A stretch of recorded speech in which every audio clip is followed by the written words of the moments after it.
at the end of the day, we need to choose. Are we saying, well, the easy thing is just follow like the heroes we know, Right? Are we gonna find new characters, or we're just gonna just kind of go in this mishmash of like where we're at right now? You know, it's a little lost in its focus and theme and what its goal is. It to tell smaller personal stories that are in the same universe, or is it to fill in the gaps where people might consider to be holes in the original mainline series?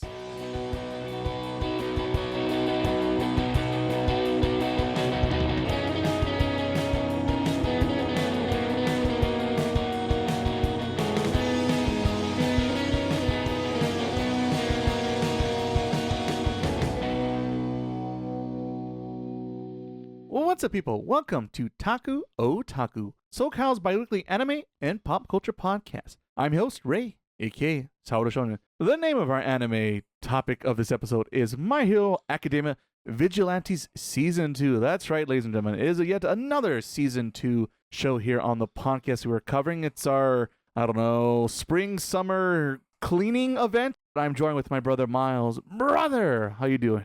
I'm doing okay. Well, we're excited to see where this episode or where this season takes us, because we were kind of a little like, wow, they made another one, huh? We're a little shocked. So we'll see where this goes. Like you said, brother, we're going to have to stay tuned to see if it's worth the hype. But we have timestamps down below. If you saw the video title and you're determined to get there, we got timestamps below to take care of you both in our spoilers and non-spoiler talk of Vigilantes, if that's what you're here for. But if you're here for the whole kit and caboodle, then let's start this podcast off with talking about what we usually start off with, and that's talking about what we've been up to, our weeks. And you know what? I'm just a diva, and I want to go first, and I'm here to talk about all the great things I've been doing with all my free time. I have so much free time. You don't want to talk about the gotchas? No? No, gotchas? No, I don't. That's your week, Miles. We'll get to that after. Get the good stuff. Yeah, sure. Did I mention this timestamp down below? But for myself, I guess more sequel talk, I guess also for my weeks.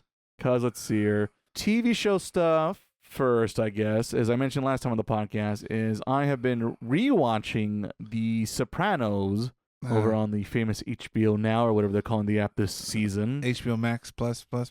And it's one of those shows that I watched it the first time and I went, it's all right. Mm-hmm. But kind of was disappointed about it. And so I figured, well, I have the free time. Let me go rewatch it and see, did I miss out on this show from 20 plus years ago now? And now I am up to the final season 6. Mm-hmm. And which means since our last recording, that was like the end of 3, 4, and 5. So I've been a bit binge watching. Are they all like roughly the same length, like 13-ish episodes? They're all 13-ish episodes, if I'm not mistaken. Maybe like 14, something like that, but that number, let's say. Mm-hmm. So far, my memory assessment has been mostly accurate.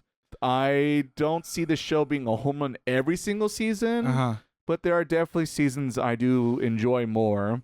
And now, in my rewatching experience, the way I'd really grade this series is kind of like the OG Star Trek movies. Oh, yeah, here we go. Where it's every other one's the good one. Because that's kind of what's happening here. Season 1, amazing, good stuff. Definitely the best season by a mile. Season 2, pretty weak, stumbles, tripping all over the place. Season 3, kind of a rough start, a better finish, so kind of nice, clean, maybe victory, but places on the podium, let's say. Season 4, no, we lost it again. Stumble and fumbling. Not as bad as Season 2, but easily the weakest one so far after that season. And Season 5 is the one I remember the most enjoying. This is the one, as I teased last time, the one with Steve Buscemi in it. Yeah. And I still do enjoy it quite a bit. But the one thing I guess I forgot, or my brain forgot, let's say, his character is trying to like change for the better, get out of the crime life, if you will, right? But he pulls a Tony Hawk 180 like almost instantly on an episode and just goes back to his old habits, which I know it's like a hard thing to do when you've been doing this for a long time, right? It's like half an episode where he goes from, I'm happy with my current situation, to F this situation, back to the old ways. And it's just very jarring, I guess, in retrospect, now that I'm rewatching it. Because I remember what happens to his character, and I kind of like the drama aspect of it. But just the how and the reasoning, how we get to that final conclusion, kind of doesn't hold water, let's say. But it definitely has the most like mafia drama also. And I think that when I first started the show, I was expecting more of that. And you definitely get more of that in that season 5. Season 6, I think maybe halfway-ish done. I don't know. I need to finish the season because like it feels like some episodes I'm like, oh, this is a good episode. And the next episode I'm like, oh, I don't know about this episode. It's got like a bob and weaving going down, like going up, down, up, down. Yeah, because a lot of things happen because I guess it's like, oh, it's the final season. We got to start. Push it. And that's the thing. The best way to summarize it's like, oh, this is the final season. Remember this plot line? Dead. Remember this plot line? Dead. Remember this plot line? Dead. Like, they just drop people like flies because guess what? We don't have to write any more scenarios if everyone dies. I mean, that's one way to tell your problem. Yeah. So, yeah, it's hilarious. Those first, like, 2 or 3 episodes. Wolf's Rain Syndrome? Yeah. Yes. It doesn't go for the full combo, but it gets, like, half a combo going. All I can say is, man, those kids are the worst. Oh, and because I remember Frank last time on the podcast, he mentioned he didn't care for the daughter. I would argue the son's way worse because he's supposed to be like a spoiled brat. And like, I get it. We're born with the silver spoon in the mouth and this and that, right? But boy, oh boy, does this kid like get away with not literally murder, but maybe also close. The things he does and says to his parents that like, I would never, our mom and dad would not, that would not be okay with them. Yeah. If we did or said the things this kid does, we wouldn't be here doing this episode of this podcast today. Yeah. I'll tell you that right now. Would real parents put up with this? Because I feel like I wouldn't. But especially when then like this kid's like 18 plus years. It's like, all right, you're no longer my responsibility. Out the door with you. Yeah. It's like, like I said, 17 under. All right, this is my kid. He's going through teenager phase. But when this kid's going through like this teenager phase for like a decade or feels like a decade. So yeah, there's the thoughts on the kids. And I guess over my thoughts on Sopranos this time. But stay tuned next time. We'll wrap it up with the season 6 conclusion, I guess. Because if the series worth buying again or not. Yeah, the answer is probably not. You got season 1, and that's it? Yeah, if I saw it at the swap meet for a 5 at 10er, yeah, I could see that. And it'd be like Heroes. Well, what if? Just let it yeah, well, exactly. At the moment, yeah, it's like Heroes. Get season 1, walk away, clean. Simple and clean. Be like Sora. Quickly, Love Hina, manga edition.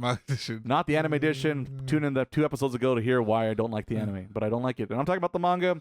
Also rereading it. It is a 2000s classic. If you're a 90s, 2000s kid, let's say. It's, at this point, I'm probably, I don't know, because like the omnibus sets now, so I'm probably like volume 6, 7, something halfway, like that. like halfway-ish? Halfway-ish, I guess. And so it's a harem anime, basically.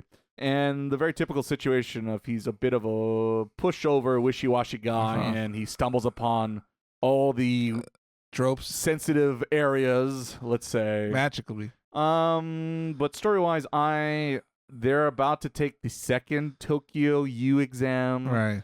And now the 3rd wheel's officially part of the main roster. With Mitsumi. Yeah, Utsumi, that's it. Let's go with that. Big eyebrow girl. The one smarter note, I guess I'm a little surprised rereading this, is most of these series, I always make the joke half the time we talk about anime shows on this podcast, is it's always the kick the can down the road of the confession of will they, won't they, right? And we'll do this for 50 episodes because misunderstandings and interruptions when someone's about to confess their feelings and this and that, right?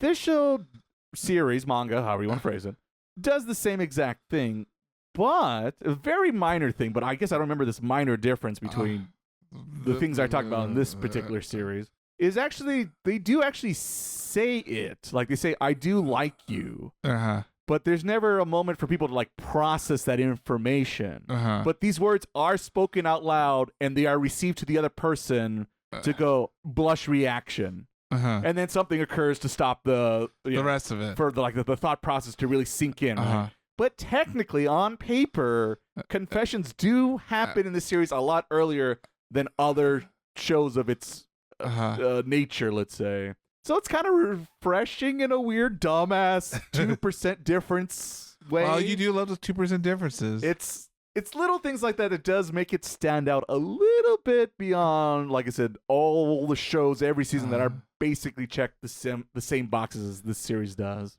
So it's kind of interesting to go back to that. And the whole, like, And I know he's coming back, and there's like a whole plot line I kind of remember and kind of don't remember, but like Seta, the kind of I don't know, the traveling archaeologist. Yes, bad Indiana Jones. Yeah, it's almost like, why is he here? He's there basically to make a potential other option for a romance path in a triangle, trapezoid, whatever, octagon at this point.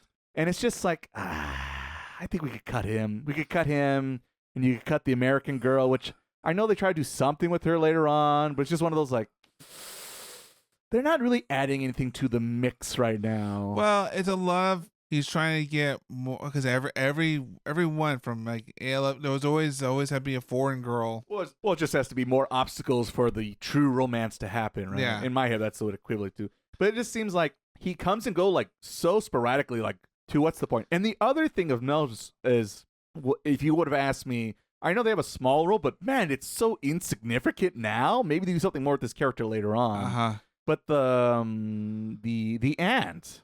Oh yeah, then they never. She's barely in the whole series. She shows up once in a while just to like, not even like for a joke, but like to jump exposition, I guess. Yeah. And like, but that's it. Like, she just shows up and she's got a cigarette in her hand. She says something and then she's out of the scene. Yeah. But it's just like, what's the point of her? Might as well do something with this poor lady or cut her. As far as I remember at this moment, I think they were supposed to, because you're not there yet. I remember it, but we're not there yet, or encourage you were reading or not. Was a whole backstory about her and him, right? And but it's very we never got the full story of that. Well, there's also, you never get a full story, and it's very retrofitted late into the series. It's never really early implied. Yeah, because like there's barely like they recognize each other, like they know each other, but like there's never been like a hint or a tease or anything beyond that.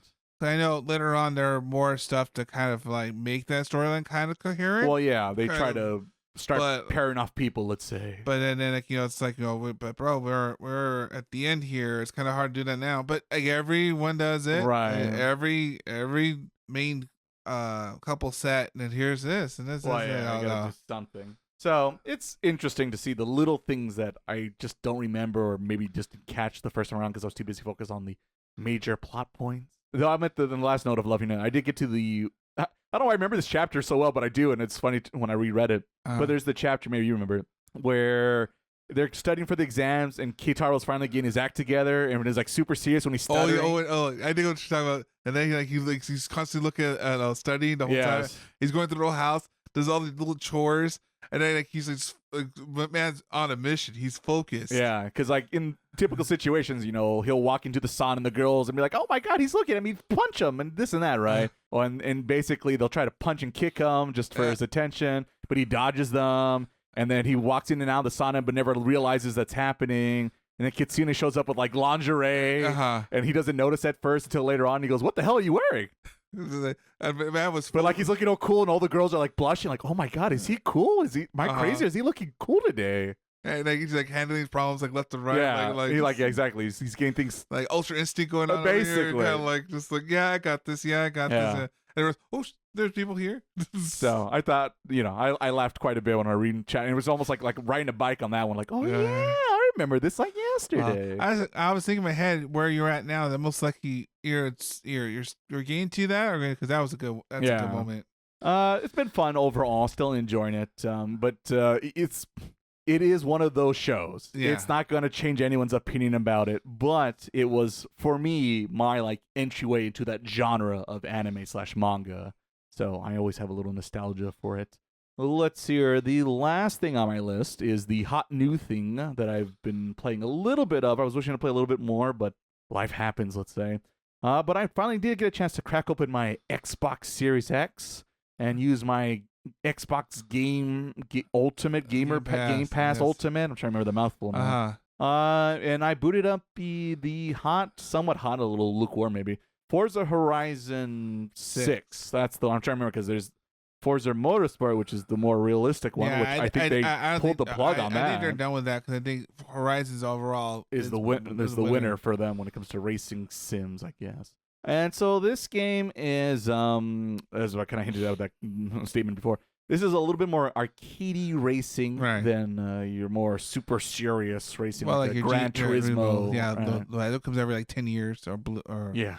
15 years afterwards. Whenever they put out a new PlayStation console, basically. And I have played the previous installments of this franchise. In particular, I played a lot of 4. And I played a little bit of 5, but I just didn't get into it. But I had good experience with that 4th game, and in the 6th one, it's got a similar formula, and the difference this time is each game has a new location around the world. I think 5 was in Mexico. I think 4 was in Europe or UK in particular, if I'm not mistaken. And now in 6, you're in Japan, which is fitting for our little podcast. I guess it's a somewhat loosely accurate description of the Tokyo area and its outskirts. It seems like a pretty good sized map. I haven't explored the whole map just yet. I've only played, I don't know, maybe 4 hours or so of the game, something around there. Yeah. So far, I'm liking it, but I guess it's not hooking me immediately either. And my reason for that, or my guessing why the reason for that is it does play very similar to that 4th game 2 games ago. And while I did enjoy that formula, I guess I was hoping for something a little bit more spicier or different, more change. But it does feel like it's same style of race, because it's multiple racing. It's like street racing. It's like Tokyo Drift racing in this one in particular, which I guess is the new aspect. I think I didn't play the 5th one. You got more like dirt racing going on too. So you got all various forms of racing happening in this kind of game. And there's little things where you could do like little stunts and make sharp turns and this and that. And basically it's like an open world racing game. You do races, you load up your stats, and then you go on to bigger and better races till you finish the game, right? Mm-hmm. The thing I don't like about it, and it happened in the 4th game too, but I guess in the 4th game, since it was the first time me tackling this series, I was a little bit more like, oh, let's see where this is going to go. And I just came to accept this is the way this game's designed. Yeah. This game is still very designed with like microtransactions in its game design layout, or at least interface design layout. Despite you can play this game through the Game Pass with no money beyond that. And you can also buy points and season passes for certain cars, because you could collect and buy every kind of car you can get, right? But you get these cars by like in-game currency by winning races and doing like, once again, these little obstacle courses and various little things you could do in the open world. But it's just an ugly interface trying to access the menus and look up cars and their stats and this and that. I saw when you were playing a little bit, they look like the Windows 8 Metro look that like lasted like a hot season. That is an accurate description. It's a little awkwardness that I just wish wasn't there. I just wish, hey, you unlock this car as you progress through the storyline, if you will. There is like a storyline, but it's super vague. It's like, hey, it's like generic boy and girlfriend character. We're at this event in Japan. I'll see you at the racetrack. Thank you, player name. Yeah. It's fine, but as a narrative focused person, I guess I wish either bake it a little bit more or just take it all out. Because it's very just there. And boy, are there the human character models. Man, they look like 360 models, man. Yeah, I think I was watching a video they had comparison from 5 and 6, and like you see they're like detailed doing more things, and 6 is like just, hi, I'm generic. And you could like, it's a Model A. They're like animations. And granted, you don't see this because it's not like you get out of the car and walk around Tokyo or whatever, go to the Lost Sins. And pick up it looks cheap. It looks cheap, I guess. Maybe that's the best way to put it. A bento box. That's what I was trying to think of. Yeah. My biggest pet peeve I have with this game. So in this game, it's in Tokyo, right? Yeah. There's different music you can play at the radio stations, very like GTA, I guess, in that regard. You could pick your favorite station, more rock and roll, you want more classic and this and that, a little bit of everything. They even have some anime tunes, so if you're a big old weeb. Oh, here we go. You can, let's see here, what did I hear? They have the goofy Oshinoko Season 1 opening song. So there was a big check. Oh, so we're modern, I guess. Yeah, modern. They had that. There was... Oh, it was the Kana Boom song, but from Zom 100. That's the one. I'm trying to remember which one it was. So it has modern anime music, which is cool and niche or whatever. I do an anime podcast. Here's the thing that drives me insane, though. It's like, I told myself, well, I want some alternative rock and roll, and I want some J-pop and maybe something. Like create for your own station, I'm assuming? Yeah. Not a thing. How is this?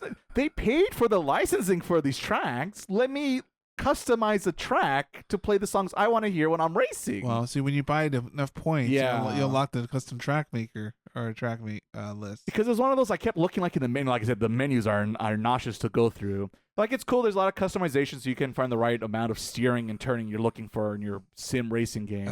But I was, like I said, for 10 minutes I was looking for like, where, okay, not this, is it under sound? Is it under like accessibility? Is there a radio station? And like the weird thing is when you hit the pause button, there's a thing that's something playlist. So I'm like, oh, playlist for music, like Spotify. No, it like involves like racing or something, not music at all. So I was like, what the hell? And I looked it up and I'm like, yeah, you can't customize the music, which I'm like, why not? If I could have done that on the OG Xbox on GTA 3 or Vice City, right?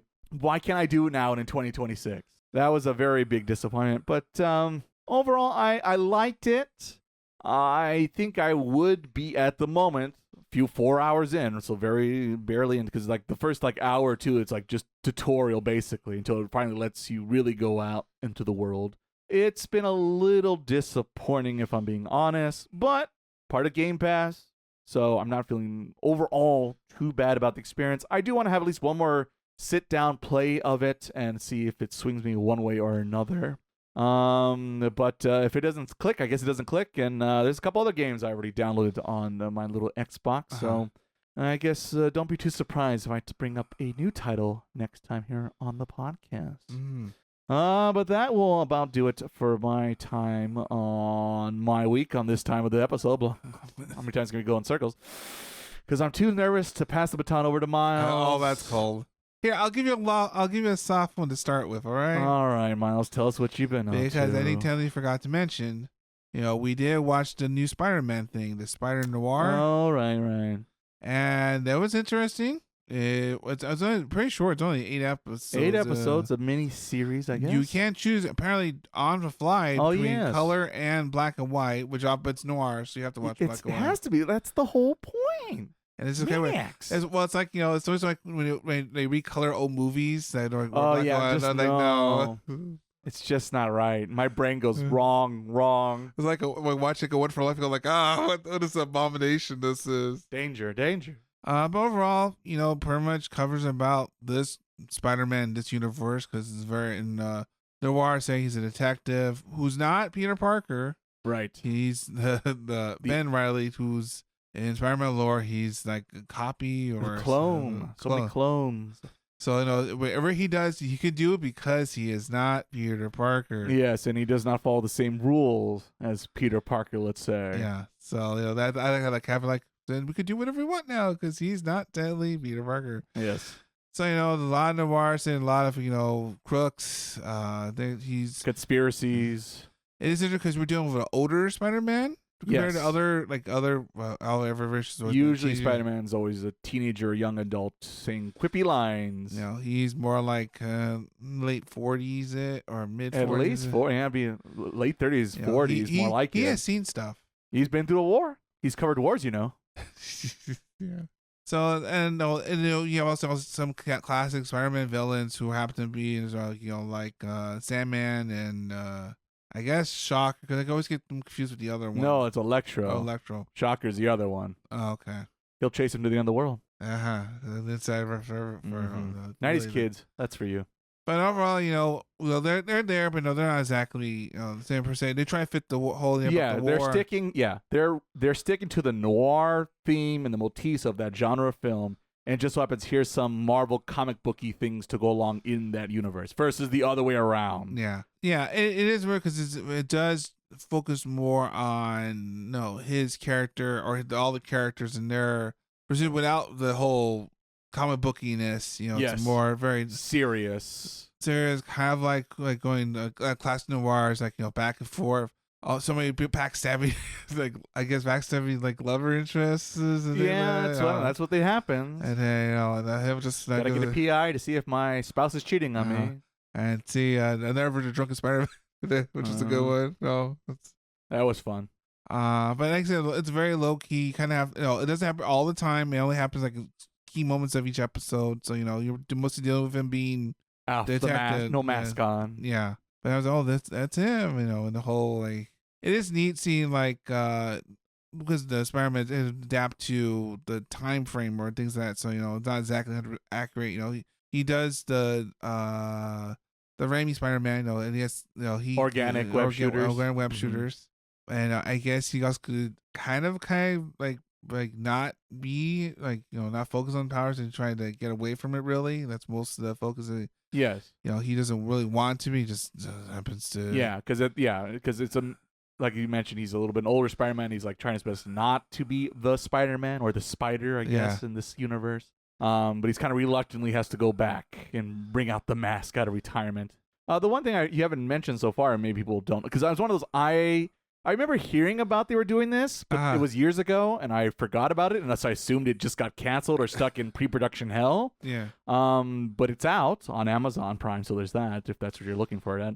But it also stars Nicolas Cage. Oh yeah. Well, I was gonna get to that because in the Superman Spider Universe thing will come out the rate we're going. Yeah, who knows about that third movie at this point? That's to introduce this version of Spider-Man. Yeah, he voiced him in that one. And it's like, oh look, it's full a circle. guy. So it's kind of neat because it fits. So it's like, I get the point. And even had the same guys who made the Spider-Verse movie. They were involved in the show. That's so, good.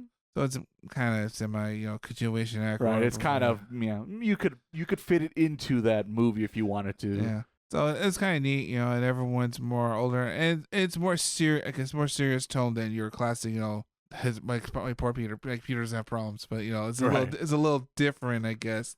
More mature. This is the early 1920s. Like, well, it's during Prohibition. Yeah. It's like after World War One. Yeah, so it was refreshing being like that. Mm-hmm. I liked it. So I think it did pretty well. Like you said, there's gonna be another season. I don't know, because you could leave it there and you can move on. Yeah, and nothing really changes, whatever. But they could do another one they want to, because there's more. They finished the arc they promised in this first season, so if they want to, they could start a new arc. But also, they could leave it as is.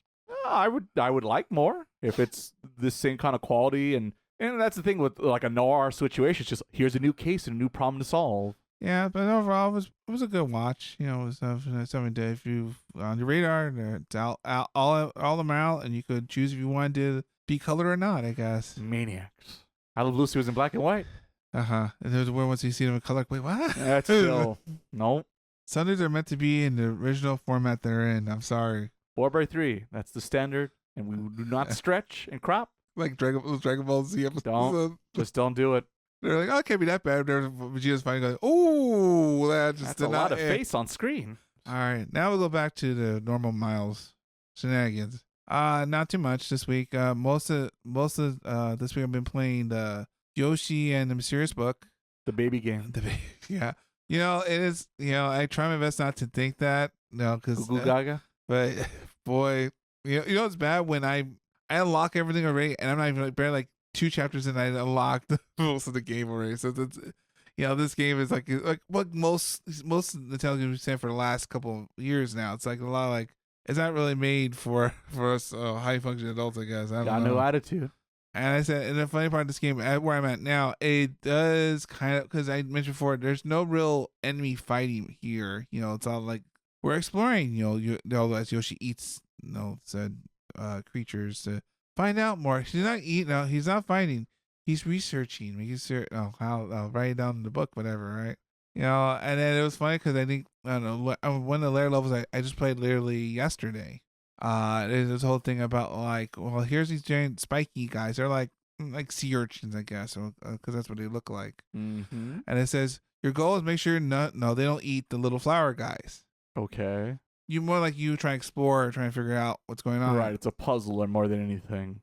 Actually, because I had one of the little flower guys in my back, and when he took them and he ate them, right there in the spot, I felt like that tone was very tonal shift on most of the game so far. It's a lot easygoing, things like that. Like a different tonal shift, I guess. So like I said, I think I'm halfway through the game now. There's 6 chapters, but I already locked everything. So it's more like you kind of it's one of those games you kind of have to pace yourself now, because since you're just it's too easy to beat if you're beyond 5 years old. Yeah, pretty much. Like most Nintendo games these days, it's like it's not Yoshi's Island 2, basically. Yeah. I still just want a good Yoshi's Island too. Yeah, don't we all? And I guess that concludes my week. Because it's all been trying to finish that and kind of like, oh, this is it, huh? This is why you don't buy games on day one, kids. Wow. Well, it's like it's like the Pokepedia, like all the other, it's like, maybe you should just wait for it. Just wait for a sale. See, if you'd like to subscribe to like podcasts like our little podcast, you would know exactly what is good and what's not bad. Watch us take the beating for you, and then we'll tell you if it's good. Our job is to make sure that don't do what we just did. We are the shield heroes out here, taking the brutal hits, and sharing our thoughts and opinions out there. Unless you take off your raid shield, I guess. Nah, keep it on. Makes you stronger. What's up again, people? It's Commercial Ray and Commercial Miles here to let you know that our podcast is on various podcast platforms, such as what, Miles? Well, we're on Spotify, Apple Podcasts, and YouTube Music. Wow, that's like all the major podcast platforms out there. And just in case you feel like, you have a favorite podcast listener just yet, you always can go to our number one place, www.takutaku.com. There you can find everything Taku Otaku related that we do all on the internet. Whoa, it's like we're a real podcast out here. Yeah, next we might get monetization. One day, it'd be nice if someone paid us for this thing we do. But we do it out of love for you listeners out there. My poor, poor wallet. All right, then I guess that concludes our weeks here on the podcast. So now it is time for our main event of this particular episode, which means it's time for My Hero Academia Vigilantes Season 2. Woo! That's a really a mouthful. More. It is. Quite the tongue It's better twister. than the Japanese. Was it legals? Illegals, which, so in Vigilante Season 2, let's see here. I guess let me backtrack a little bit and give people who are tuning into the podcast who have not seen the show or Season 1, let's say. We do cover it.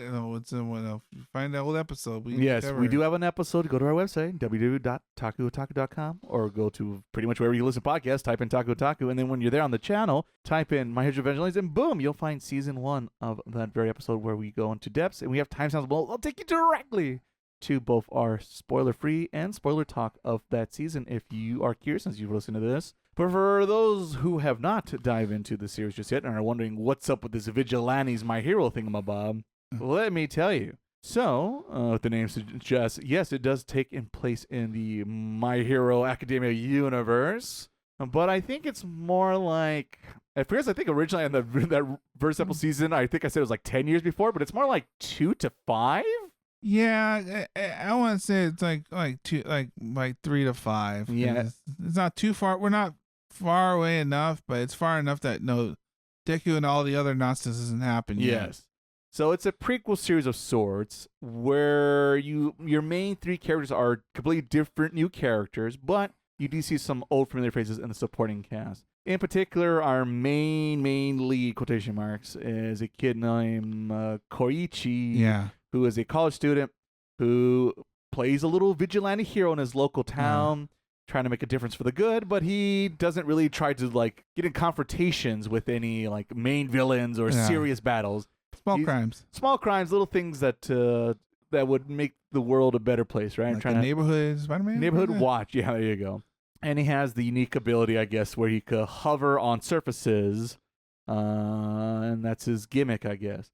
And in Season 1, you meet the pop step character, who's a local idol who sings and dances and jumps around. Jumps around, as like her name implies. And you get Batman / Frank Castle. Knuckle Duster. Yes, Knuckle Duster, who is like their senpai in their adventures, right? And in a terrible way. Yeah. And they stumble upon a conspiracy, and that's basically Season 1. Stuff happens, and we're here now at Season 2. So that is basically what you're walking into. So before we get into our spoiler talks, brother, let's start off where we should, I feel like, and let's just talk about expectations. Since we talked about why am I doing silly voices, I don't know. I got to do something to keep myself awake. Well, I think because our expectations were pretty much what we worry about after Season 1, which are we going to do? Is it a whole different thing, or is it just a vehicle for the man to fix his own mistakes? Yeah, Because I felt like season 1, you could watch it. It's a bookend to bookend. Where you fit, here's these guys. It's a nice 12-episode little short series. We close the chapter. We don't really deal with anything before or afterwards. Yeah, there's no like, oh look, here's Deku's dad or something. Well, it reminds me I think when the new Hobbit movies, they actually look here.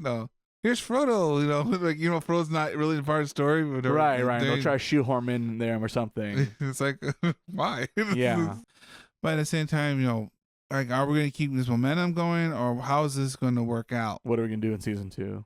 Yeah, because that's always been a concern, because it's like we could just keep going with these characters, because there's still enough here, or we're just going to focus on other vigilantes and their stories and how that connects to the whole the My Hero universe in general. Yeah, that was basically my concern. Once again, if you listen to that whole podcast episode, I said that. I think me and Frank, I remember particularly saying, what are we going to do in season 2? Because I think they said they were going to do season 2 at the very end. Yeah. And so we're kind of like, what will be the focus? Because the main plotline focus for that season 1 got kind of solved at the end of that season. So it's like, what's going to be the focus? And that was my major concern into season 2. So I was very hesitant, but also very excited because I did enjoy that first season quite a bit. All right, brother, let's talk about just generalizations of this season 2 overall. Did you like it? Did you not like it? How did you feel about it? I would say I was okay with it. Was surprised we did have some revelations. Some characters that we know a past prior, My Hero stuff, I guess. So was like, oh, nice to have backstory for once. After no one, he decided not to do that at all. The whole series, that whole 10-year series. Not as much, I guess. It depends. He sped line towards the end of that particular series. Yeah, but it was. I guess it wasn't as bad as I was going to be. It was a lot. I think a lot of characters got a little sidelined back because, what else can you do with these characters? Mm-hmm. I was surprised, but also not shocked, I guess, by the result. Okay. You were sold on the conclusion. Yeah. Okay. Despite nervous once again early on. Okay. All right. Anything else in particular that you enjoyed or didn't enjoy without, once again, getting to spoiler talks just yet? I do like we did get, like I mentioned before, a little backstory of some of the characters. One of our main side characters we have from the first one. Well, I think you can say the name. Just don't say what the backstory is. That's the difference. Was it Eraserhead? Because we find more of his motivation. Because I guess he's not learning yet about his friend yet, but we have more backstory about their time together and. More like it was like Naruto kind of, we were like generation before. Yes, the previous generation. And they have weird quirks and a lot of things they were allowed to get away with. They can't. It's like, well, later on this will be a problem later on. And right. And it's like, wow, that's like a little risque here we're going on. I don't know if that's good or bad because it is different. I'm sure half of it was more of a joke than anything else. Yeah, I know. It's like wow, that's a. Because that's her character. Ha ha ha hee hee hee. But over between that and I guess the ongoing thing with Captain Celebrity, mm-hmm. right?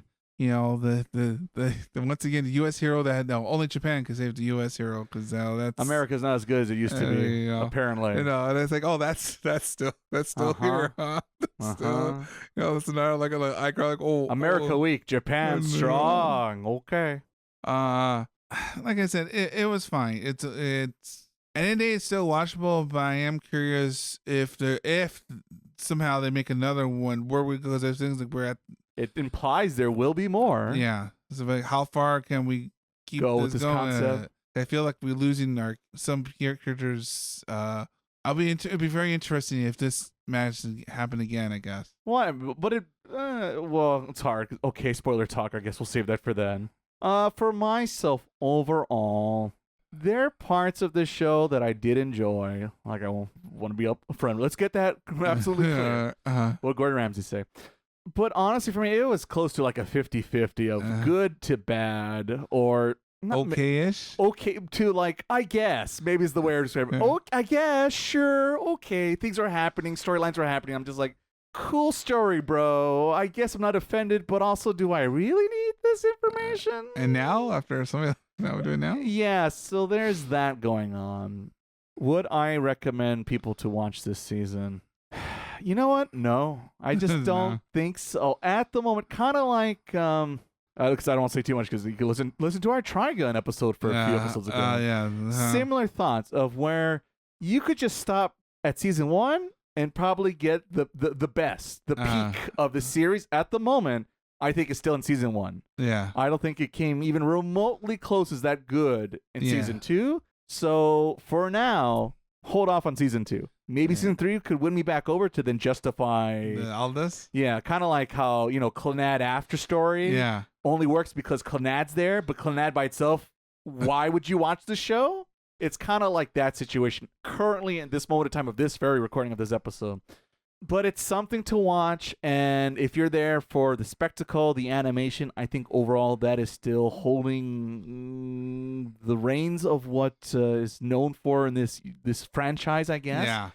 Because it is done by Bones, but it's technically the film studio department of Bones. Yeah.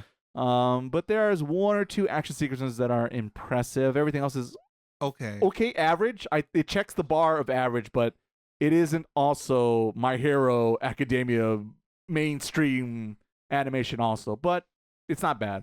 I will say the thing that I didn't really care for or didn't really help me enjoy my experience, it was like the soundtrack.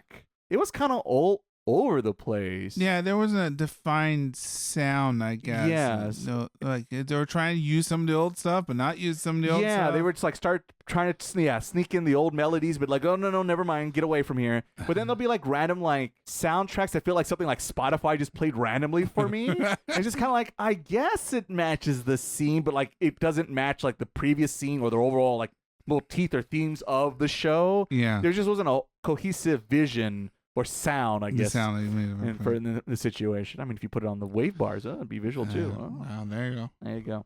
So yeah, that I think that was definitely the weakest when it comes to the production values of this particular season. And yeah, the thing I think we're kind of mentioning is, what do we do with our main 3 characters we promised on season 1? And the answer is not much in season 2. Well, yeah. Well, they had their moment. They had their growth. They had their moment. In particular, the Batman. He's in this season, but they to go back to went back and bring out their erasers to fix things to justify his existence still. Maybe a bit extreme, but I definitely had an eye roll or two. Once they've been like, here's the real story behind this guy. And I'm like, do we need this, though? Like I said, it's like convenient plot devices. There's convenient. Maybe that's the nice way. Convenient situations. We'll get their spoilers. Yes. More on that all in the spoilers talk. But yeah, for me, just hold off. Enjoy season 1. Wait for season 3. Maybe it'll be worth it. But if you're grasping at straws to watch something right now, on your Crunchyroll account, if you're missing your My Hero itch. Yeah, and you got that itch still. I guess it's not the worst thing to put on. But yeah, there you go. So that I think will conclude our non-spoiler talk of season 2 Vigilantes. And now we're here for the main course, the real meat and potatoes of this podcast episode, I would imagine for most people, and talk about the spoilers of the show. Where did it get it right and where did it go wrong? Miles, where would you like to begin? All right, let's get the elephant out of the room here. What happened to our 3 guys? 3 amigos? Yeah, 3 amigos. Donde está? I knew going in that's most likely was going to be the case. Especially, but his story card said, set sail, we move on. Batman, they wrote his story off. Yeah, more power to him, right? Yeah, and it made sense, and that's what I liked about it. But beginning, middle, of end. The open's a lie. The opening and ending, absolute lies. Yeah, because all these guys here are they're the supporting cast now. Congratulations, you got demoted. Yeah, so there's that. It feels more important. Like, let's see what these heroes you know of before. Let's see how they're doing. How they're dealing with the crisis of the trigger, right? Yes, the super drugs. Because it's not from the bees anymore. It's now in hands. But also less powerful, kind of in a way to say, like a more accessible drug. Yeah, they gain some, but lose a lot also in the process. Yeah, so it's like, oh, okay. So it's like, but I guess it makes it harder because, like, for instance, the reason why they switched to their methods is because by going that way, like Eraser can't like take away their powers with his quirk, right? Yeah. And so I guess that's a strategy and the justification to doing it that way. So it kind of makes sense. But I guess the thing is that our main three heroes got pushed aside for the old heroes, which we talked about last time during our season 1 spoiler talk. That here we like is this a vehicle just to fill in the blanks where the original author didn't finish because he didn't really bother thought about it at the time. Some storylines he did, others he did not. In particular, the Eraser Aizawa. Yeah. And his backstory with the three amigos, once again, or his three amigos, or his two amigos, I guess, include himself. Yeah. It never really got, like, they answered it, but, like, there was never a good story for us to give a why we should care. Yeah. And they finally fixed it in DLC here, which it was fine, but also, why wasn't this in the main storyline? Because it feels like this was a main plot element that should have been in the main storyline. And it was like you're, like, a couple seasons late. To do this now? Yeah, that's the other problem. It's now that the original run series is over. And at this point now, who if say you're watching Vigilantes first, right? Whatever, try and be timeline or if you're a brand new kid and all to this, you're like, who's this guy? Yeah, it's still a sad. It makes sense. It's sad, but you don't understand the ramifications, like even. Well, yeah, more. But that's fine. At least that doesn't bother me. Yeah. The more important, like you mentioned earlier, was Knuckle Duster, because he somehow is back in, even though he's done. He came back in for reasons unknown. Well, yeah, are we gonna get there? Because I feel like that's. Wait. Okay, we'll save on the nut because I feel like that's there's a lot of things I want to dissect there. That's the real. But I'll hold off on that particular character and things going on with him in season 2. I do appreciate the fact that All Might's here, but not here. Like he has an appearance because he literally has like a cameo in season 1. Yeah, which I liked it that way, and I actually still like the way they handled him here. Yeah, I feel like speaking about him, I felt like he's too weird and awkward. Yeah, I guess also he looks like he's also off model.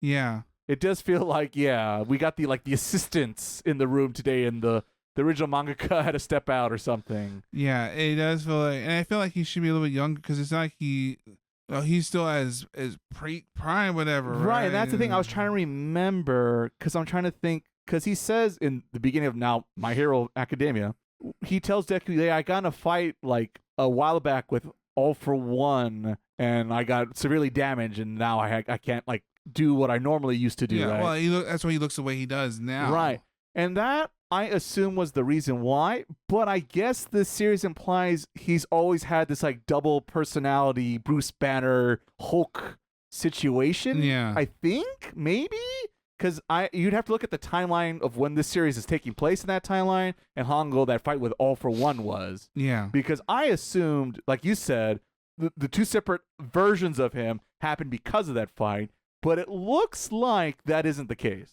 I don't know. Yeah, and I guess it's weird because it's one of, I guess if there's a season 3, are we gonna dive more into that fight? I feel that's the one. If we're gonna, that would be the big climax. Yeah, because we always teases about him, especially during season 7, about his backstory. We kind of there's enough for you to get it, but just an outline. It's a very rough outline of his character and what made him him. But I guess we could dive a little more into that and see how this whole development, if we're going to go there. Right. If that's the goal of the series, to fix the main storylines. Or more not fix them, but to pad them up, let's say. Yeah, or add more, more like... things that the original author didn't get a chance to do. Yeah. But unfortunately, because of that, it sacrifices all the characters you just built in season 1. Yeah, that's the problem. Yeah. The season 1, our main 3 that you see in the opening endings they're very minor roles. Koichi for the most part, he kind of like already says like, I'm not trying to really be right, and that I guess that's their justification for that. Pop's kind of all over the place. She was kind of common relief for the most part in season 1, and she's got even demoted from that to just romantic interest ? Yeah, and then like girl A compared to like everyone else. But it's not really. I'm not really shocked by that part. I guess. Sadly, neither am I. But it's still, it's a bummer. It's a negative. It's a bummer. Yeah. And no, Knuckles is a whole mess. We'll get there eventually. Mm-hmm. But as that if you saw season 1, you come into season 2 like, what happened? Because like if we're gonna do this, you might as well do a total reset. Here's these 3 guys. And they're fighting vigilante. There are other new vigilantes, and here comes a race ahead again, right? Yeah, I think, and that was the thing I was suggesting once again, that season 1 talk spoilers edition of like, how do we do this? Because I felt like we should just let go of these characters, and here's a new set of characters, and we could focus on other supporting casts from the mainline series. Yeah, because then you could go other places, because turns out there's a lot of heroes in Japan. Right. And that's what I'm saying. And they kind of, in a weird way, they were also basically doing that like in episode 1 of this season. Yeah. Because you see Fat Gum in Osaka, and like they're talking about Osaka things in that region and this and that, the difference between them and Tokyo, right? Yeah. And so that would make sense if we focus on a new group in Osaka, but here's 1 or 2 faces we know. Basically, just take the formula of season 1 and apply it in season 2, but in a new place in Japan. Let the crawler. Let the crowd. No, they can still be there, but they're not the focus. They're become like little cameos, and they exist in this whole world, but we're focused on these guys. Right? Yeah, exactly. But yeah, exactly. Because that's basically what they end up doing anyway. Yeah. Where they just became supporting cast anyway. So might as well make it official and make them, and so it feels correct, I guess, in my head. Yeah, because I felt like what we got was, I'm not sure exactly where. Who was the main lead in this series? Could be anyone. Could be you. Could be me. Yeah. So it's a lot of like someone passed the baton to somebody, but no one's picking up. Like this hold out here. Anyone take any takers? Any taker? No. Okay. And yeah, that's once again that I think that's the other thing. It's hard when you're comparing season 1 and 2 of this particular series.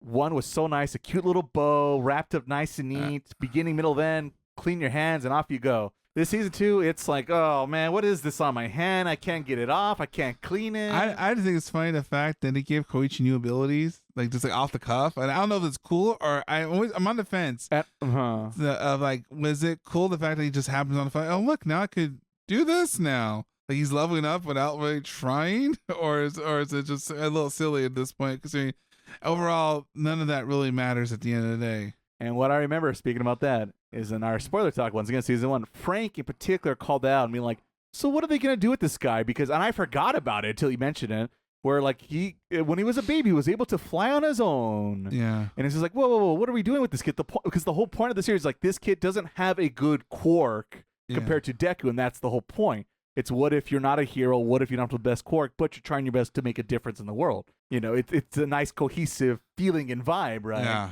But also season 2, they sure are leveling up just like Deku. Yeah. And it's just like, don't really want this to happen, but I guess it's happening. Well, it's happening, but at the end of the day, it doesn't really matter, which makes it worse. Well, I don't know. At the moment, I don't care for it. Can there be a point in time in the future, in a season 3, let's say, where maybe it does work out and sell it to me? Maybe. I will say that. But at the moment, I'm more pessimistic about that whole path they're on with him involving his powers and leveling up, because that was Deku, and that's Deku's story. This is not supposed to be Deku's story. Yeah. Yeah, and now, because on a side tangent, when All Might said earlier about, like no one knows about his secret yet. No one knows about One for All. One for All. Yes. No one at this knows how that works in the current timeline right now knows it. But it's like, but we know about. Well, you know all that, and that's why they do it for you. They're talking to me. At the end of the day, we need to choose. Are we saying? What characters we found? Are we following? Are we doing the easy thing? Just follow like the heroes we know, right? Are we gonna find new characters, or we're just gonna kind of go in this mishmash of like where we're at right now? It's a little lost in its focus and theme, and what its goal is. It to tell smaller personal stories that are in the same universe, or is it to fill in the gaps where people might consider to be holes in the original mainline series?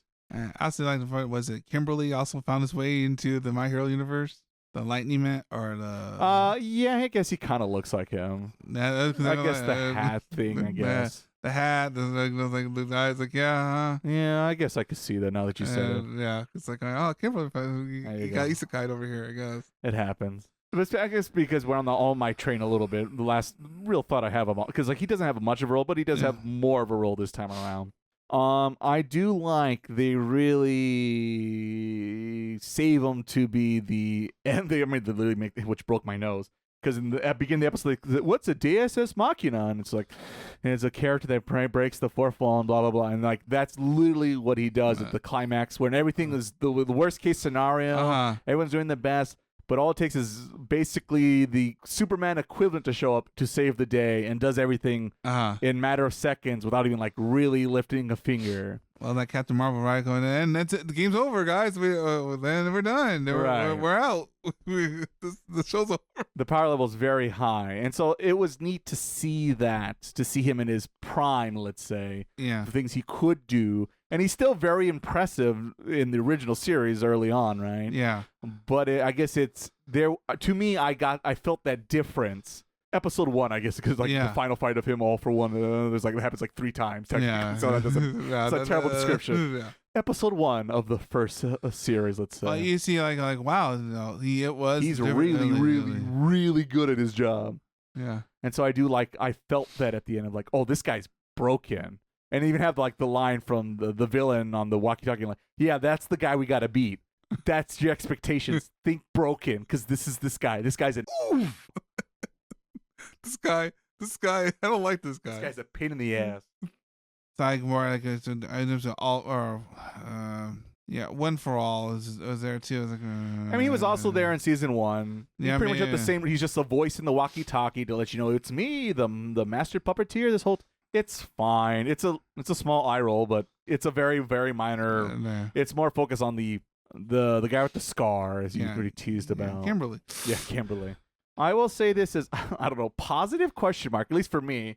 So, as I've mentioned a few times in this podcast, we are slowly, fingers crossed, knock on wood and all that jazz, we are trying to, planning for going to Japan ourselves in the somewhat near future, let's say.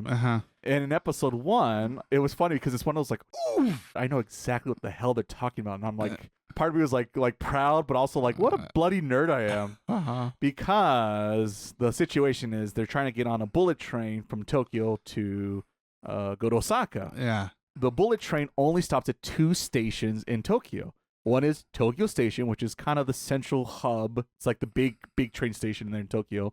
And on the way out the door to Tokyo, heading southbound to Osaka, is Shinagawa, which is I think there are more like businesses in that area. But I picked that up on that episode because that is actually just exactly how it is in the real world. There's only 2 stops between here and there because that's the point of a bullet train. Got to go fast, right? And they actually make that joke because he misses the train, which is a funny, bad joke. But I did laugh. I was like, God damn it. Because it's like, there's no way he's so stupid. He missed the train. Oh my God, I'm so stupid. I missed the train. Yeah, okay. Like, word for word. Yeah, like right afterwards. Yeah. So yeah, that was funny. So it was one of those like, God damn it, it still got me.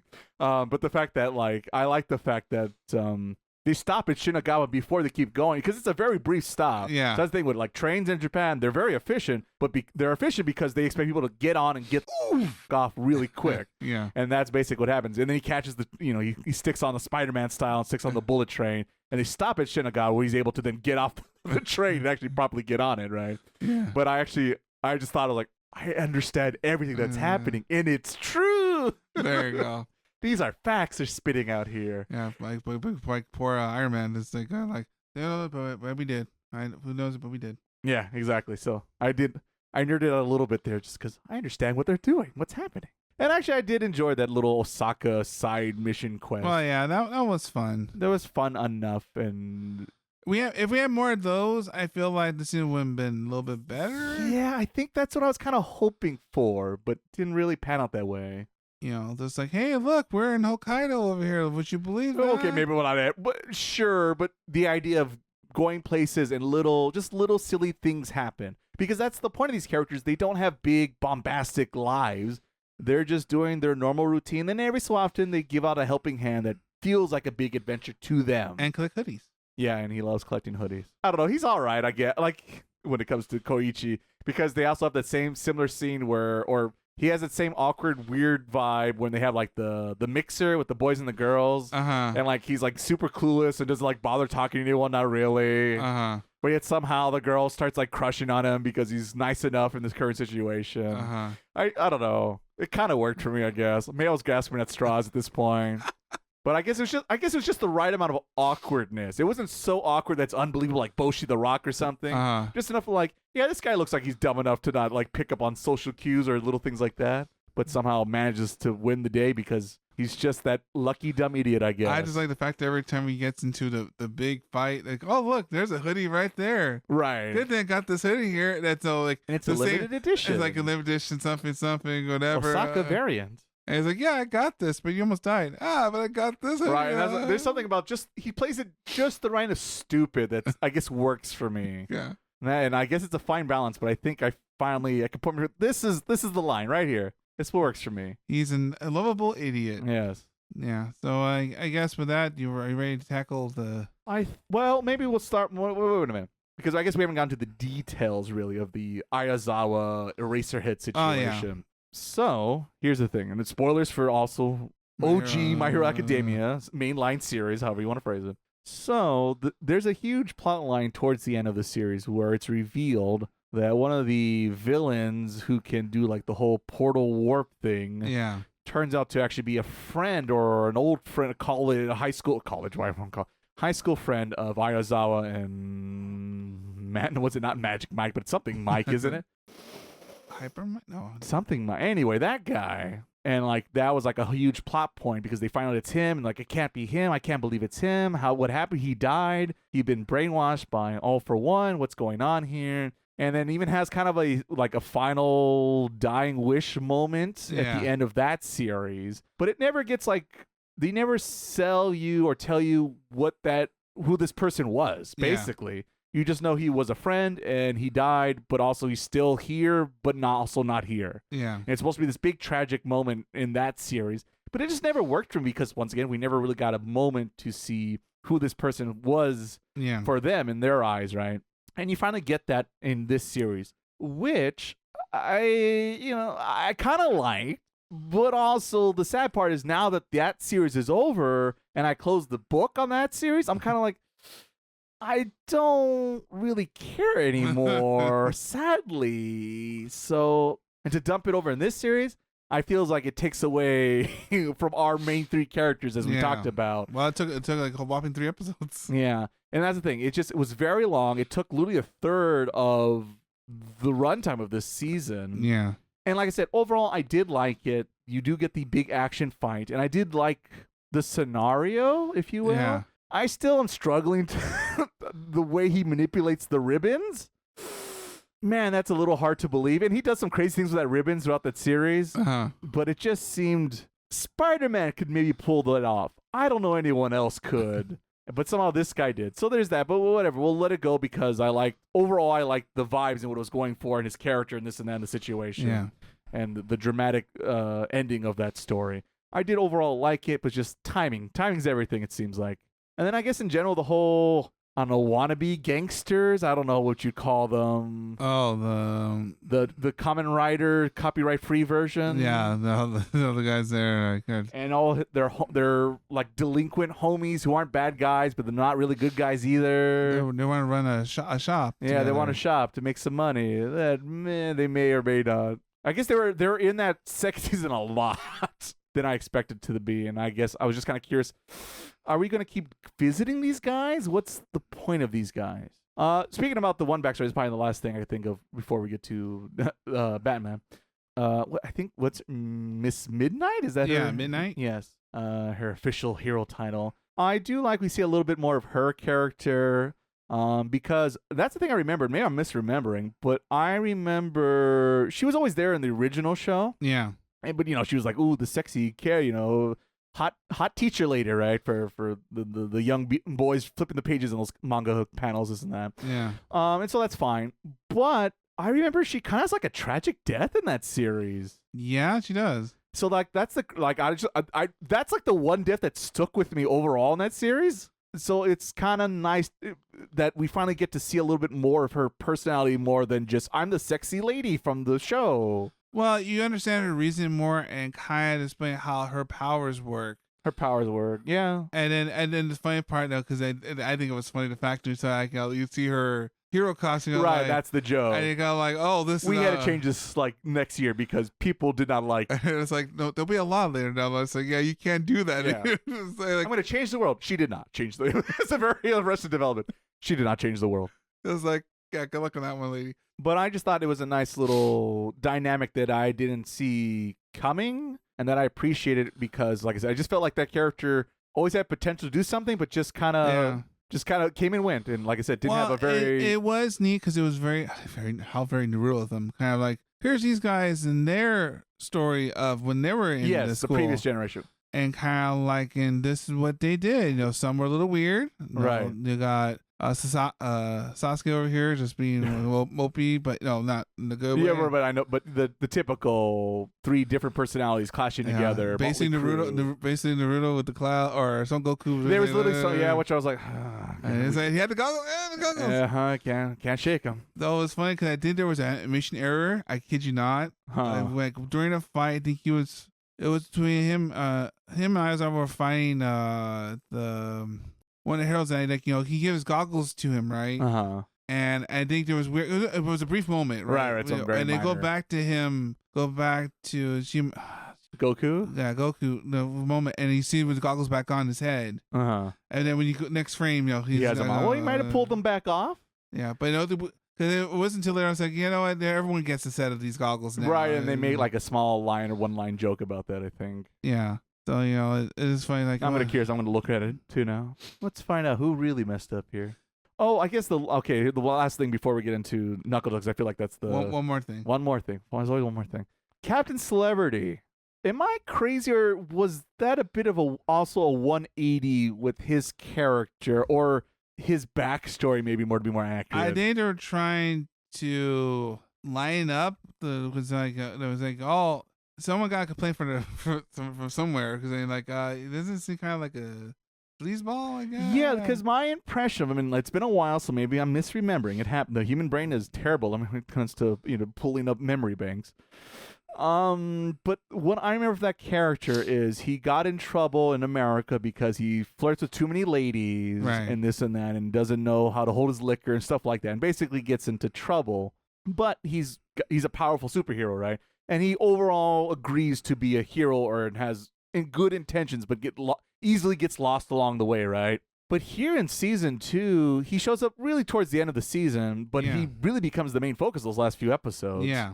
And like I said, to me, it was just like a 180 of like, oh, he's married and he's having a kid. Well, he did say he was married before. Did they? I guess I don't. And that's the thing, I don't remember that part. The problem is in season 1, he was more kind of like comic relief. Like, yes. We can't show All Might because All Might's still over here. Yeah, he was the All Might replacement equivalent. Yeah. At the time, season 1, he was the number 1 superhero at the time. Yes.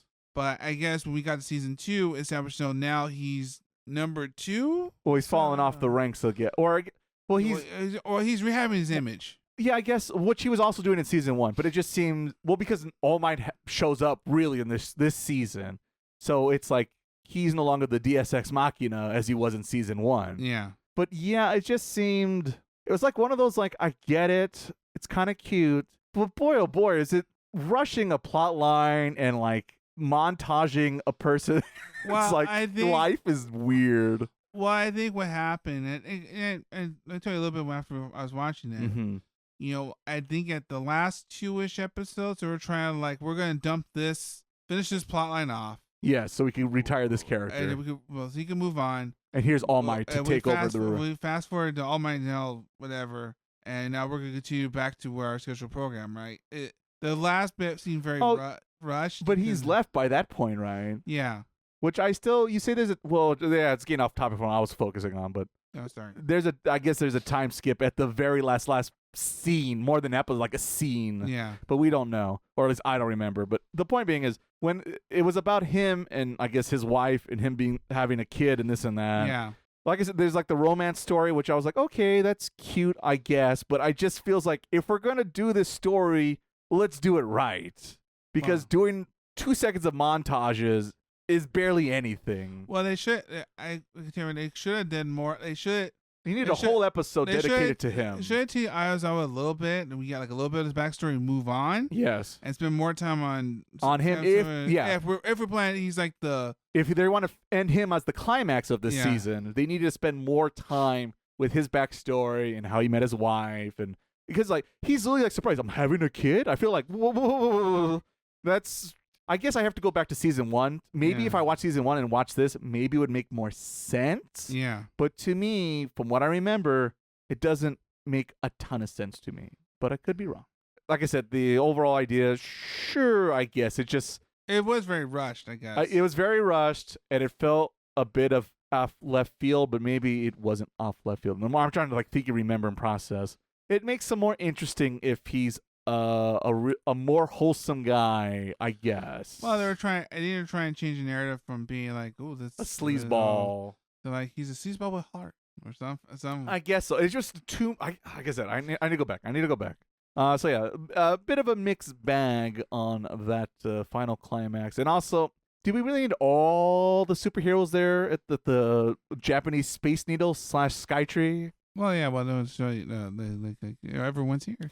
I just thought, like, that seems like a great opportunity to take out a bunch of heroes. See, that's because you have the villain mindset. Yeah, brother. I guess that's so. Yeah, I guess so. It just seems like that's it's like this is why you have a designated survivor, right?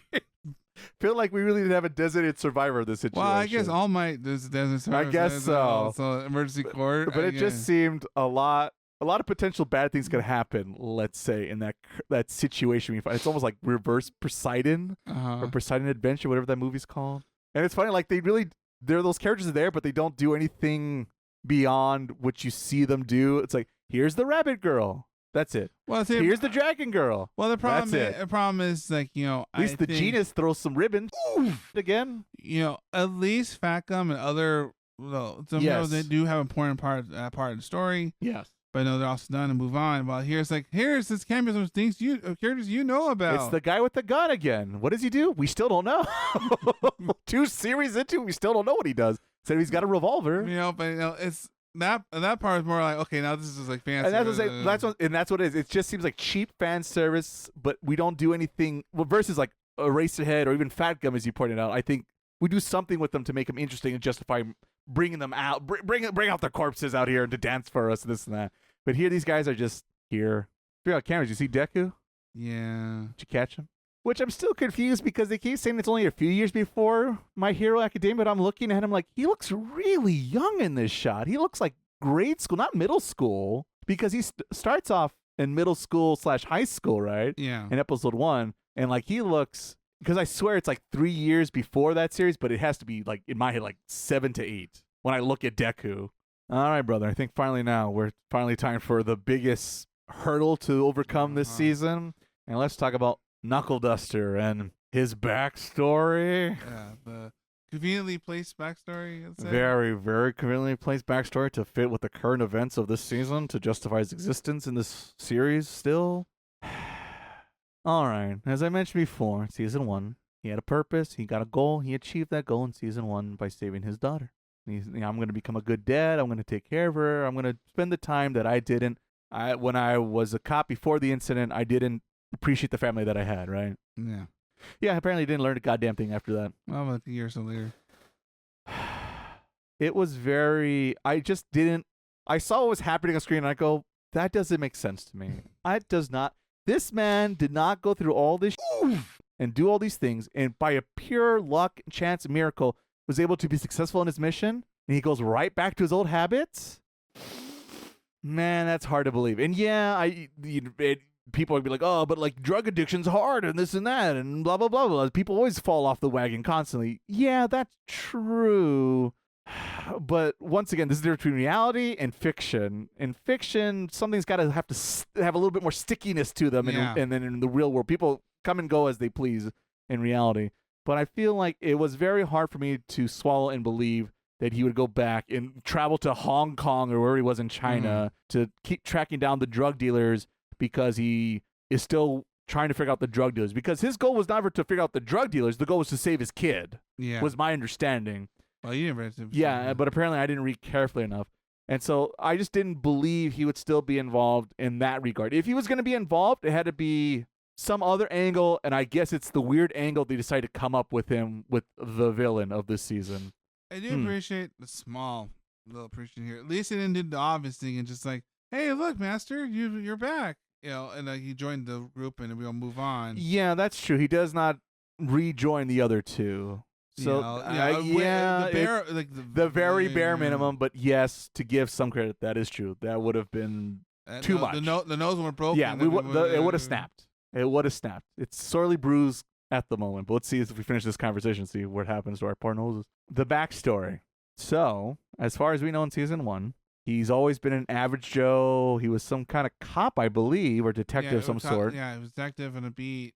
Obviously, his daughter's had a hard rush thing with his wife and daughter. He was always busy at work, never at home, and this and that. The very typical situation, I guess. And with Frank Castle, and I'll do that instead. Yeah. But as far as we ever known, he's always just been a normal person without a quirk. But to me, that's what I liked about him. He is just, as I make the joke constantly, he's just Batman. He's got no powers, but he uses his brain and common sense to solve these situations dealing with the supernatural, these quirks and this and that. That's what makes him a badass. However, though, they go, well, that wasn't always the case, perhaps. Maybe at one point he was this series' Flash equivalent, perhaps. Yeah, well, there hasn't been one yet, so I mean, kind of with the older brother and the other brother from the main series. Would that be? I mean, their speedster, their gimmick is we go real fast. But the point being is, he went from not super to he once upon a time was super, which I just didn't like. I never liked that in most storytellings when they tell you one thing and they go It just so happens, and I guess we're going to get to it, and they really haven't explained it so far of the connection between him and the number 6 guy. Yeah. But you could kind of guess if you've seen the original series of how that worked out or what happened there, question mark. But yeah, it's just kind of weird because the main villain guy is like, I'm his student, and he's my master, and there's this whole thing and I don't know, it's also very maybe Full Metal Alchemist also with the homunculus in the jar, question mark. Yeah, well, there's a little bit of that in there too. Yeah, right, which I guess is what's going on there. But yeah, I just, like I said, I promise that it's a spoiler, so I don't even want to say that. Because it reminded me of another anime where they had a similar thing where they introduced the character a certain way in the very beginning episode, and you assume this is the character and it's always been this way. Later in the series, they go, no. Something happened, which then led them down this path, which well, it's reconning the things you know. Yeah, basically. And does it make sense? Sure, but I still don't like it.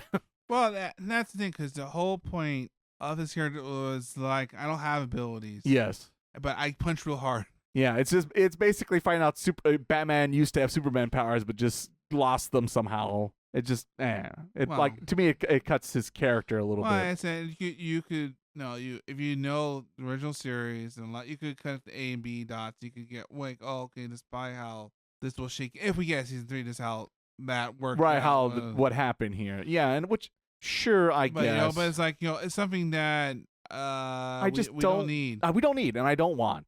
I don't. That's what it is. And I don't know, because like I said, because here you go that path, which he's doing his own thing over here. Or just join up the other 2 guys, and I guess this is their solution of doing that, the first part, where he just joins with Koichi. Everyone's like, "Hey guys, it's been a minute. Let's go crime." Yeah, and it just feels like, once again, I really feel like they should have just got a new roster of characters and they could intermingle. Eraser could bump into other vigilantes. It's possible, or you could show other hero, like we could show the dragon lady or whatever, the rabbit lady, as I mentioned earlier. It would be nice if he had a cameo, because that way he's still alive, whatever. Right. But then it turns out he's like the 3rd protagonist, but we would know. But he has like 1 or 2 scenes, which, like you said, it's good that they didn't make him join the main roster, but also it just felt like, once again, we close that book. We close that. Leave the book. They cannot keep a book closed in this damn series. It seems like. Yeah. I will say, though, to give some credit, the whole him with the plan, I did like, at least. There was some thought behind that, and how do I defeat a person who has got this broken quirk, and I have no quirk, right? So I do like some thought behind it, but also Why did he switch to I'm going to kill this fool to maybe I'll keep him alive Well, because for the sake of drama and to keep the plot going? I think that way we can't kill him just yet because we can't get to. We can't make another villain. Yeah. Well, we can't get to all for one. So it's that's exactly because it. the problem is that since he solved season 1, he solved the case with his daughter and that villain in particular, whatever. Right. And so this is the guy who's supposed to take the reins out. He took the reins after her. It's like there's no other guy. There's no middleman here. So he has to be the guy for now till we get. I'm assuming to the all for one. Yeah, which that's what it come down to. He's gonna have to show up, and like you says, and most likely there's a good reason we're gonna get to the fight where All Might takes that critical blow. I guess. Yeah, we'll see. He still looks rough though. The problem still looks rough. Yeah, like I said, he looked off model to me, and I know he's supposed to be kind of like awkward and looking, but he just looked even more. Well, I guess I thought it'd be more because they do show him when he was younger how he's supposed to look like before, obviously time or the damaged punch he took. Once again, we have to look up. Did he take that fatal blow already in this season, or has it not happened yet? It requires more research than we have time for, I guess. But yeah, just Knuckle Duster in general. I wish he wasn't here. Well, we need to miss him for like a season or something like that, and he could come back. Might have, that might have helped. Like, because obviously it was a time skip. Oh, look, and then he's back. And no time. There's one more mission I gotta do. There's enough time to pass to justify him to show up again. But it just feels like it's too soon, and his focus needs to be about his daughter. I think but his opening scene is I've abandoned my daughter. Because I feel like it's been two. It's been like months since season 1 and 2. Yeah, it's been like maybe 6 months, if even that. Because even Koichi says that it's been a whole year after we're done with the full fight. Which I don't know. I guess I have to go back to that scene. You say that, and I don't remember that, but maybe it did happen. Time's a blur. In all fairness, I was marathoning the show this morning. Yeah. So what do I know? Yeah, but the problem is like it's weird because the opening shows like they're all here, but like none of them really. They're really not here, and they're not doing what they did in season 1. And it's a whole giant lie. Like it always, like you said, it bugs me a little bit. Like you said, like always with openings, it's like, but none of this is real. But that's not the show, and that's to me the point of an opening. Maybe it's just the producer son in me. The point of an opening is supposed to tease you. This is the show. Check out the show. If you saw that opening and you put on this season, you'd be like, "Why be false advertising? I'm going to sue." Well, it's like always reminds me of the Goofy Elusive Samurai. Elusive Samurai, like all of this is a lie. I mean, that's more the ending than the opening, but a little bit of the opening too. The ending's way too much. The ending's like just so many lies left and right. But yeah, My Hero's Vigilante Season 2, definitely not as good as Season 1, and not just like my Sopranos talk. Season 1, Season 2. See, that means pretty much night and day. So that means season 3 is where it's gonna pick it back up. Yeah, it's Star Trek once again. So yeah, that's why I have a tough time recommending it, and I would say hold off, wait till season 3, and then maybe we could. This could be the bridge gap, like you said, the Sopranos. Yeah, it's just like nice, like you're gonna go through it anyway, but at least there's. But if you get this far, this is when it gets. Here's the peak, the other peak, right around the corner. The fights go really good though. You gotta go through all. There's a little stumble and tumble. It's like Steins Gate. Just watch 8 episodes, and eventually. That is still the hardest learning curve ever in an anime series. I think it's just my hero fatigue also is a thing, or franchise fatigue in general. We were surprised that when because it ended last year. Like, wait, there's more. Like, you can't. Right, there's a season 2 because it seemed like we solved the case and the problem at the time, but there's more. So we'll see. Maybe they will change it up, but I doubt it. Full Metal Alchemist. Ugh, another episode where this Ray guy hates on another anime again. Is this guy always just miserable? Well, he's not always grumpy all the time. You should look at the social media posts we have. Whoa, social media posts? They do that on this podcast too? Sure you do. Through YouTube Shorts, Instagram posts, and Blue Sky. You find everything we do between podcasts. Whoa, it's like we're always online forever. Well, until they put our Ghost in the Shell. That'll be the day. Finally, we could game on forever. Yeah, but we can't do this podcast forever, so let's go back to the show. Okay. Full Metal Alchemist. But now it's time to slowly wrap up here on the podcast and let everyone know what we're up to next time here on Otaku. Looking here on our agenda, brother. it is time finally for our big spring anime review episode of the season. That's right. Because the temperatures are rising in soon to be July. If it isn't here already, I'm trying to figure out what time where this episode's coming out. It's going to be summertime if it isn't already. And so that means time for a new season, which means we have to close the book on our current season we find ourselves in. So, and worry about summer. Yeah, and then summer's right behind it. So then we're going to do our previews, which is usually our format here on the podcast. But for those who don't know, our spring shows do include Miles's Garus Can't Be Nice to Otaku, something. Gals Can't Be Kind to Otaku. Pretty close. Hey, not bad for me. Not bad for me. And then Frank's still Full Metal again. Demons Dark Realm, aka Full Metal Alchemist again. For real this time. Yes. And my Ramparts of Ice, which is definitely not You and I Polar Opposites Drama Edition. Drama Edition. Super Drama Edition. So about season two. That didn't. That's also the summer. That's not there. So we're gonna go for 3P, everybody. Well, let's just say if we don't cover it here on the podcast officially, I'll bring it up during the week. That's a lock. I don't want to keep winning all the awards. Right? Says I'll be nice. I'll sit down for this one. So yes, you'll have to stay tuned next time on the podcast to see who takes home the gold for spring 2026. And of course, right behind that will be our preview episode where we'll each grab 3 new anime shows and do a little preview, which then, of course, one will get the official review pass for the end of that summer season. So that's our usual routine, and that's what we got lined up so far. But there's a good chance we might go to another season 2 hot show that we haven't covered yet on the podcast. But as well, we might also go back on a little bit of nostalgia trip and maybe do a bit of a anniversary review, perhaps, just like we did somewhat recently. Time is a blur now, but we did our Haruhi Suzumiya 20th anniversary review.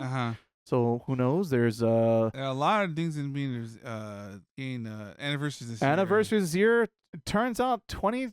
I was gonna say that. No, that's right. 2006. Oh God. Yeah. 2006 was a great year for anime, which would mean be 20 years. There's a lot of shows we could pick, brother, from that year alone. Yeah. So who knows? We might pull up another nostalgic anniversary review. So you have to like and subscribe on your favorite podcast app to find out what we will be doing with our summers here. But I bet you we'll be talking about anime, video games, and anything else pop culture related here on the Taku Otaku podcast. Before we close the doors on this episode, brother, once again, it's my time to thank you, brother, for hanging out with me this whole time, putting up with season 2 of a show that we had mixed feelings about, I think it's safe to say. Well, I think we called it last time we were here. Our concerns were valid, I feel like, this time around. This time, I think, after our other season 2 shows, I feel like we were right on the money on this one, for better or for worse. I think that's true. So thank you, brother. And of course, normally I thank our third chair, Frank, who has sadly had something come up today, so he couldn't join us. But hopefully he will be back on our next episode. Frank will return. Frank will return on Taku Otaku Podcast. See, that's the point of a tongue twister. Too bad the host himself can't get it right. But he will be back, and we'll talk about our spring shows and see who become the champion of that season. I already polished his trophy over here in the corner. Indeed, I'm not ready to relinquish my crown just yet. You got to take it from my bloody ass. There you go.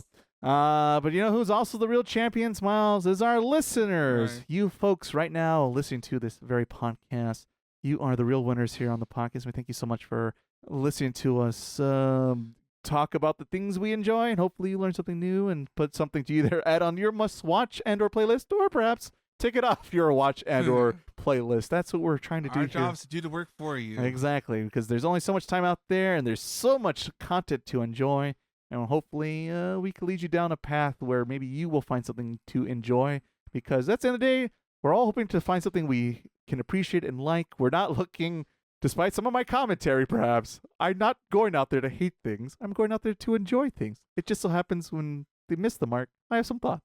I'm doing it out of love. I'm doing it out of love. That's what it's all. It's all for love. That's what tsunderes do, right? Staying on brand. Is that what that's what they do? Is that what you call that? That's what I call it here, brother. That's what I call it. And that's what I call a show for this very episode of the podcast. So thanks once again, and hope you guys have a good one. You're here from the new feature. Until then, laters, people. Bye.